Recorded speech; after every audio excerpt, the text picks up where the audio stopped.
ये माई ये, आम्हा सर्वांना तुझ्या त्यागाची पूर्ण कल्पना आहे.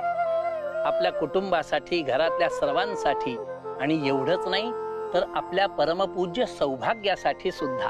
माई, तुझ्या आवडत्या कहाणीची आता वेळ झाली आहे. इंदुमतीच्या सौभाग्य प्राप्तीच्या या लढाईमध्ये नेमकं आता काय घडतंय ते आता आपण पाहूया. इकडे कांचनमाला संतापली आहे आणि तिने इंदुमतीला दरबाराच्या बाहेर हुसकावलाय. इंदुमती मोठ्या पोट तिडकीने सांगतीये की एक वेळेला तरी मला महाराजांना भेटू द्या, पण मात्र हे ती मान्य करत नाहीये कांचनमाला. आता अशा या प्रवासामध्ये इंदुमतीचं काय होणार हे आता आपण बघतोय. सरदार कुमार, महाराणी माझं ऐका तरी. सोड मला. महाराणी, महाराणी माझं ऐका. महाराणी. कंठा,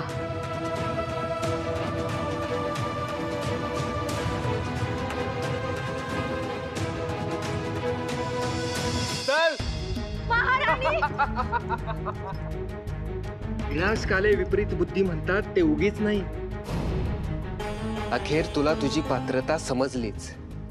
हे सगळं टाळता आलं असतं जर तू मला हो म्हणाली असतीस तर. मी आपण होऊन तुला महाल देणार होतो, पण तू माझा उपमर्द केलास.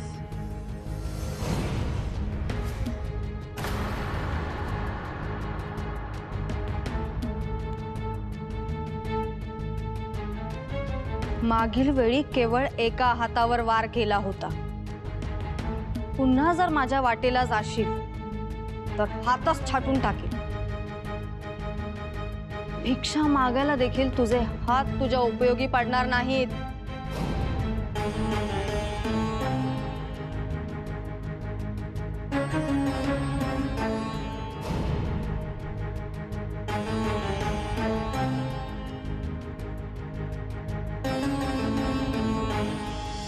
महाराणी, आपला संताप योग्य असेलही, परंतु माझं म्हणणं ऐकून.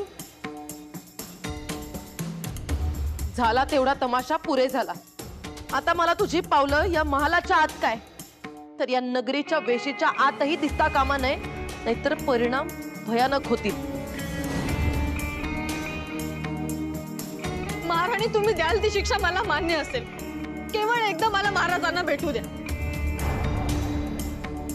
आयुष्यभर मी शापित म्हणून जगत आली, यापुढेही जगेन, पण एकदा महाराजांचं दर्शन घेऊ द्या. हा कंठ,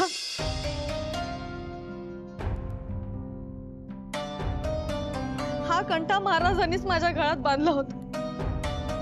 अजूनही त्यांचा स्पर्श जाणवतो मला. त्यांच्या मायेची ऊब जाणवते. महाराणी, आत्ताच्या आत्ता हिला या राज्यातून हकलून द्या. नाही महाराणी, महाराणी माझं ऐका तरी. माझं ऐका तरी. महाराणी माझा कंठ सोड मला. महाराणी माझं ऐका. महाराणी.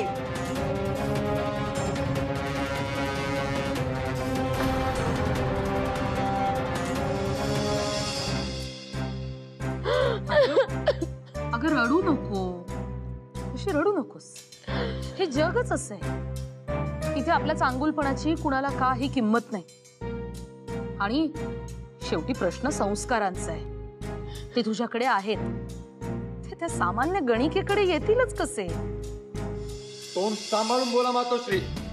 तुम्ही जिचा उल्लेख करत आहात ती आता कोणी गणिका नाही, ती एक महाराणी आहे. आम्ही तिच्याशी गांधर्व विवाह केला आहे याचे भान असावे. आणि इथे नेमके झाले तरी काय, आणि आम्हाला का कळवण्यात आली नाही ती आली असताना? आणि सर्वप्रथम तिला इथे बोलावले कोणी? आम्हाला एक धाकटी बहीण लाभली, या आनंदात तिचे स्वागत करायला तिला आम्ही तिथे बोलवले होते. सौभाग्याचे वाण लुटायला. पण तिने आमचे प्रामाणिक मन जाणलेच नाही. अहो अहो, उंची वस्त्र म्हणू नका, अलंकार हिरे माणकं म्हणू नका, काय नाही दिलं आमच्या मुलीनी, पण तिने भर सभा मंडपात कांचन मानेचा पाण उतारा केला हो. आपल्याच माणसाचा कोणी दुष्टावा ठेवत नाही मातोश्री. तिने आमचा केलेला अपमान आम्ही विसरलो सुद्धा. पण वाईट आम्हाला इतक्याच गोष्टीचे वाटते आहे की महाराज, तुम्ही तिच्यावर इतके प्रेम केले, तिच्यात मन गुंतवले, पण ती तुमच्या प्रेमाचा पाठ सोडून तुम्हाला सोडून निघून गेली. असं कसं कोणी करू शकतं का? शेवटी गणिकाच ती. माणसाचं मन प्रेम तिला कुठे कळतंय? आणि हाच फरक आहे तुझ्यात आणि तिच्यात. शक्य नाही इंदुमती, असं वागणंच शक्य नाही. आमचा विश्वास नाही यावर. प्रेमात अंध असलेलं मन हे स्वीकारूच शकत नाही महाराज, हे आम्हासही ठाऊक आहे. पण पण हे बघा, हा कंठा.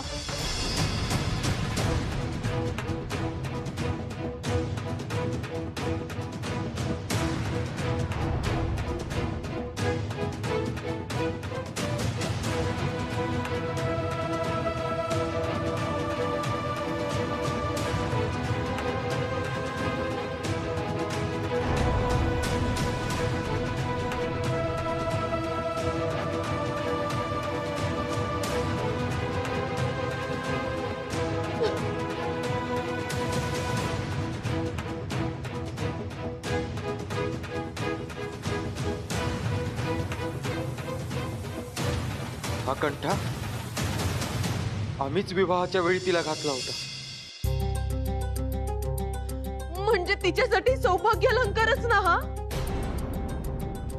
अहो, एखादी स्त्री स्वतःचा प्राण देखील देईल, पण ही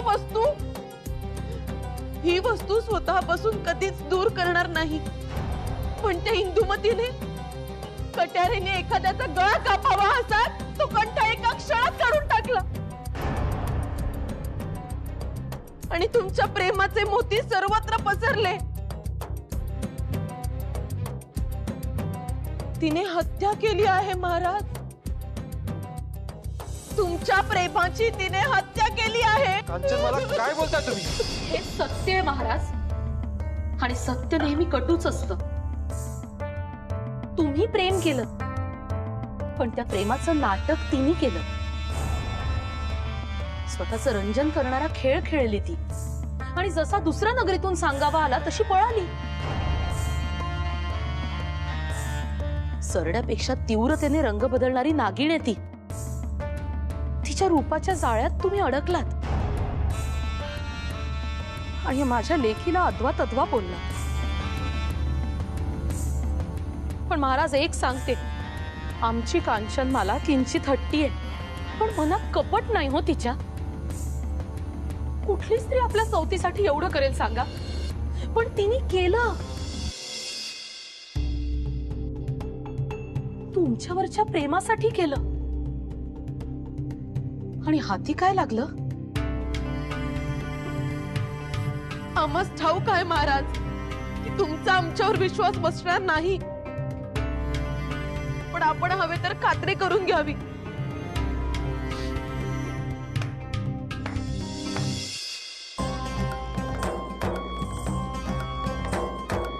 सरदार कुमार, तुम्ही होतात ना इथे जेव्हा हा प्रसंग घडला?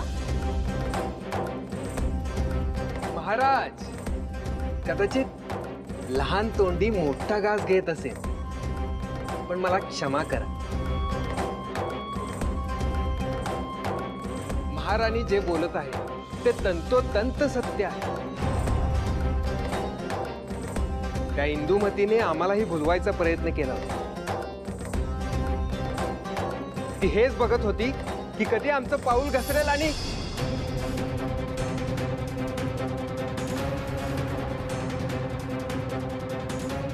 अजून एक अपशब्द आणि तुमचा श्वास या देहातून बाहेर निघून जाईल. तिच्याबद्दल हे बेताल वक्तव्य तुम्ही करताय, विसरू नका, ती आमची पत्नी आहे, महाराणी इंदुमती.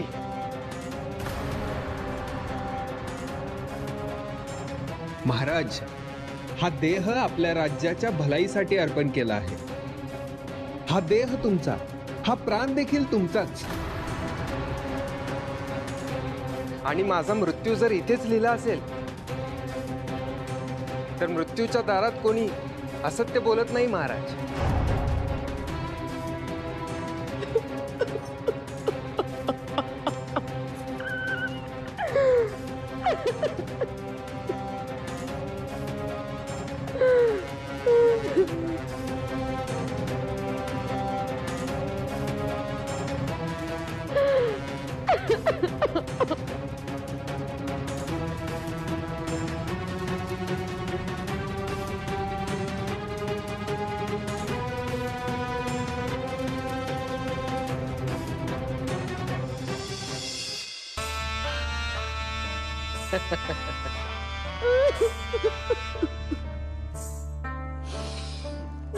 प्रेम अधिक उफाळून यायच्या आधी त्या इंदुमतीचा बंदोबस्त करा.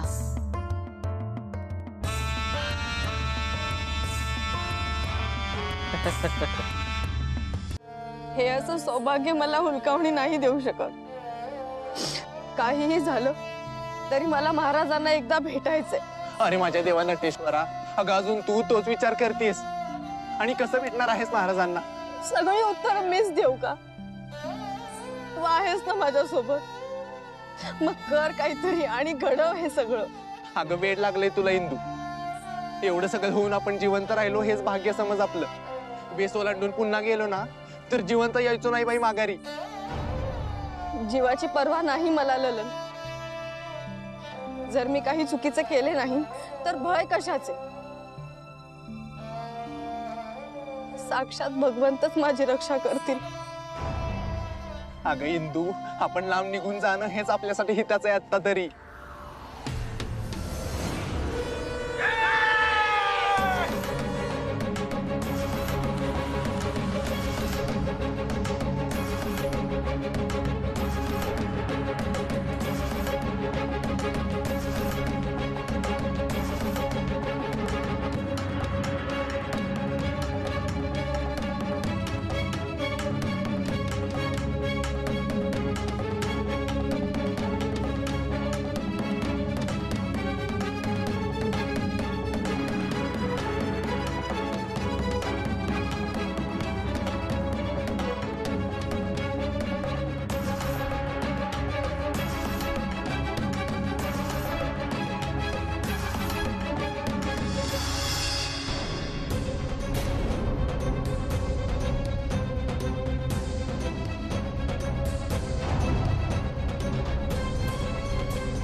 हे कोण? ओळखलं नाहीस? वसिष्ठ ऋषी आहेत हे. अरे माझ्या देवा नटेश्वरा, अगं पाहिलंच का इंदू? साक्षात वशिष्ठ ऋषींनी आपले प्राण वाचविले.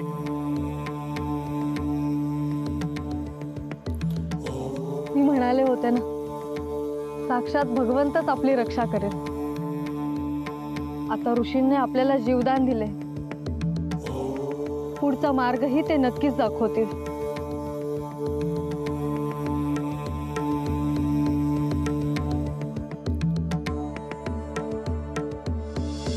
ओम नमः शिवाय. मुनिवर, माझी व्यथा मी आपल्याला सांगितली. आपण माझे प्राण वाचवलेत, याकरिता आजन्म उपकृत राहीन मी आपली. ओम नमः शिवाय. बालिके, उपकारच मानायचे झाले तर त्या विधात्याचे मान, आमचे नाही. आम्ही केवळ निमित्त मात्र ठरलो. तू एक निरागस बालिका आहेस. ते दुष्ट तुझे प्राण हेरायला आले होते म्हणून वाचवणे कर्तव्यच होते. याचा मतितार्थ असा की तुझ्या आयुष्यात अजूनही काहीतरी शिल्लक आहे जे पूर्ण घडल्याशिवाय तुला मुक्ती देणं योग्य नव्हे. म्हणूनच तुझे प्राण हिरावले गेले नाहीत. हे दैवी खेळ माझ्या ध्यानी येत नाहीत, परंतु मला इतकेच ज्ञात आहे की आपणच मला पुढील मार्ग दाखवाल. स्पष्टपणे बोल बालिके. मी इंदुमती. मी एक सामान्य गणिका.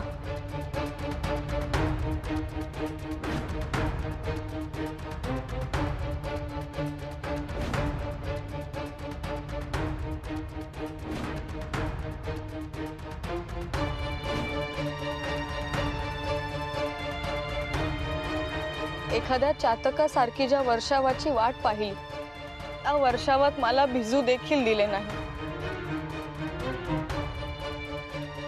मुनिवर, दैव इतके क्रूर का असावे?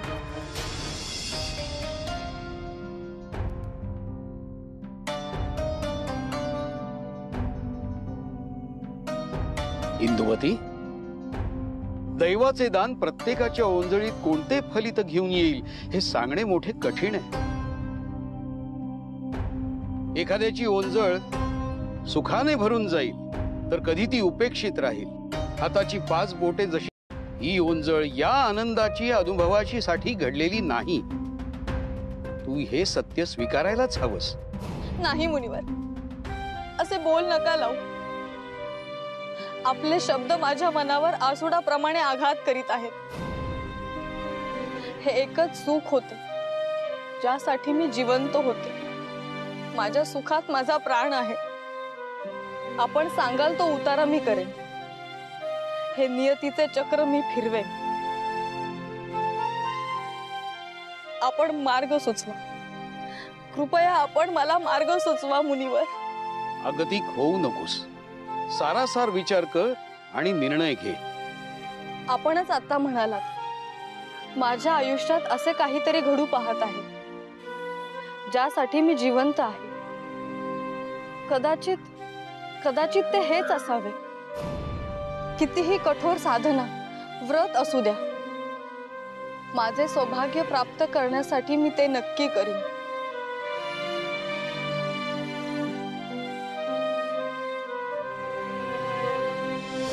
तुझी तळमळ अत्यंत खरी आहे आणि त्याच बळावर नियतीचे दान तुला तुझ्या पक्षात आणावे लागेल. हो, आणि वाटेल ते करीन. आपण केवळ मार्ग सुचवावा मुनिवर. हा मार्ग इतका सरळ सोपा नाही. सहस्त्र वर्ष झाल्यानंतर एखाद्याच्या नशिबी असे दान, अशी साधना किंवा असं व्रत करण्याची वेळ येते. हे सौभाग्याचं व्रत आहे. तडीस नेणं महाकठीण. ते तू पूर्ण नाही केलंस तर करीन मुनिवर. माझे सौभाग्य प्राप्त करण्यासाठी मी हे व्रत पूर्ण करेन. उतणार नाही, मातणार नाही, घेतला वसा सोडणार नाही. उत्तम. उद्या पहिल्या प्रहरी शुचिरूभूत अवस्थेत आश्रमात ये. त्यानंतरच तुला सौभाग्याचे व्रत सांगण्यात येईल.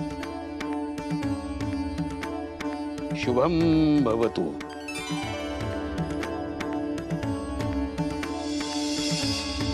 मंडळी, कलुषित मन हे कधीही चांगला विचार करूच शकत नसतं. ते कायम घात आणि दगा करण्याचं षडयंत्र करण्याचे विचारच मनामध्ये ठेवत असतं. एका बाजूला कांचनमाला ही आशा मनाची राणी आणि दुसऱ्या बाजूला इंदुमती ही सचोटी, संस्कार आणि प्रेम याची पुरस्कर्ती आहे. या इंदुमतीचा पुढचा प्रवास कसा असेल ते बघूया पुढच्या भागामध्ये. पण तोपर्यंत उतू नका, मातू नका, घेतला वसा टाकू नका.